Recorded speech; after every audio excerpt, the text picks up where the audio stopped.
তো তাদের বাড়িতে যাবে, আপনিও আপনার বাড়িতে তো আসেনি। চোর ডাকাতদের বাড়িতে তদন্তকারী সংস্থা যাবে, দেবাশিস কুমার কেন আদালতে যাচ্ছে না? ডাকাত যে ইনকাম ট্যাক্স করে তার বাড়িও ইডি রেড করেছে। আমাদের প্রার্থী দেবাশিস কুমার, তাকে 16 ঘন্টা আটকে রেখেছে, ক্যাম্পেইন করতে দেওয়া হয়নি।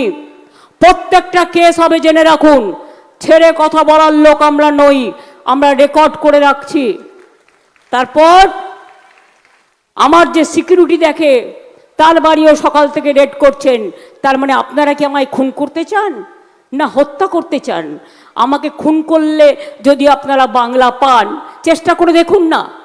সিপিএম আমলেও অনেকবার খুন করার চেষ্টা করা হয়েছে, আর সেই সিপিএমই তো আপনার এখন দোসর হয়ে গেছে।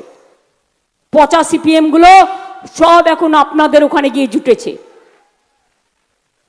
তাদের বুদ্ধিতে কাজ করছেন। একটু নাড়ু করে পাঠাবো। যারা বিজেপি পক্ষ,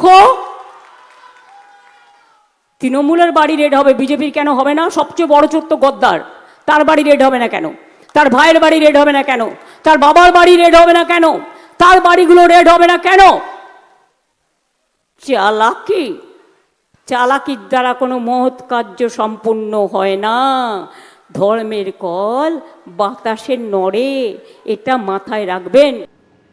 লালবাজার তৈরি হওয়ার সময় থেকে প্রচুর পুলিশ নিয়োগ হয়েছে এবং তাদের আধিকারিকরাও ছিলেন। এরকম অস্বাভাবিক বাড়াবাড়ি রকমের হঠাৎ আঙুল ফুলে কলা গাছ খুব কম লোকেরই হয়েছে। কেন হয়েছে, কিভাবে হয়েছে, সেটা উনি ভালো বলতে পারবেন, আয়কর দপ্তর ভালো বলতে পারবেন। এগুলো নিয়ে তো আমাদের গবেষণা করার সময় নেই। সত্যিই তো প্রতীক জৈনের বাড়িতে গেলেন আর এর বাড়িতে গেলেন না বাঙালি বলে।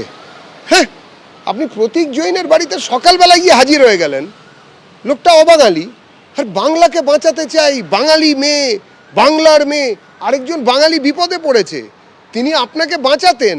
যান, শুধু বিবৃতি না দিয়ে বাঙালি হয়ে বাঙালির পাশে দাঁড়ান, ছিনতাই করে নিয়ে আসুন। যেসব ডকুমেন্ট নিচ্ছে আইটির লোকেরা, আসলে আর পারবেন না। সুপ্রিম কোর্ট তো বলে দিয়েছে না, কার্যত এটা চুরি নয়, ছিনতাই হয়েছিল, ডাকাতির মতন। দেখা যাক এবারে